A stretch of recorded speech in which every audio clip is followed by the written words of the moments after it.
আধা ঘন্টার ঝড়ে চাঁপাইনবাবগঞ্জে আমের ব্যাপক ক্ষয়ক্ষতি হয়েছে। বিশেষ করে জেলার গোমস্তাপুর উপজেলায় ঝরে পড়েছে পরিপক্ক আম। কয়েকদিন পরেই এসব আম বাজারে উঠত।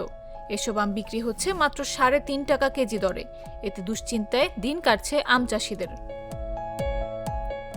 শনিবার বিকেলে গোমস্তাপুর উপজেলার জাতাহারা, রহনপুর, জামতলা এলাকা ঘুরে দেখা যায় বস্তায় ভরে ভ্যানসহ বিভিন্ন যানবাহনে আম বিক্রি করতে আসছেন চাষিরা।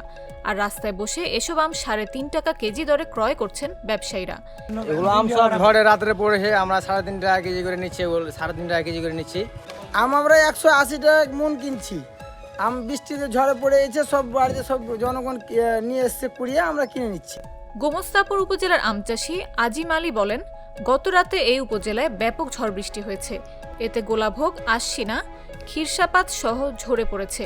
তবে এখনও চাঁপাইনবাবগঞ্জে আমের বাজার বসেনি। সেক্ষেত্রে এসব বিক্রি করতে পারছি না। এর জন্য স্থানীয়ভাবে এসব আম বিক্রি করতে হচ্ছে ৩.৫ টাকা কেজি দরে। কয়েকদিন পরে এসব আম বিক্রি হতো ১০০ থেকে ১৫০ টাকা কেজি দরে। চাঁপাইনবাবগঞ্জ কৃষি সম্প্রসারণ অধিদপ্তরের উপপরিচালক ডক্টর মোহাম্মদ ইয়াসিন আলী বলেন, রাতের ঝড় বৃষ্টিতে কিছু আমের ক্ষয়ক্ষতি হয়েছে। গোমস্তাপুরে ক্ষতির পরিমাণ তুলনামূলক বেশি।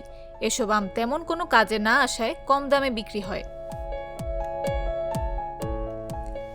কৃষি সম্প্রসারণ অধিদপ্তরের তথ্য মতে চাঁপাইনবাবগঞ্জে বর্তমানে ৩৭,৬০৪ হেক্টর জমিতে মৌসুমী আমের বাগান রয়েছে। এতে চলতি বছরে আম উৎপাদনের লক্ষ্যমাত্রা ধরা হয়েছে ৩,৮৬,০০০ মেট্রিক টন।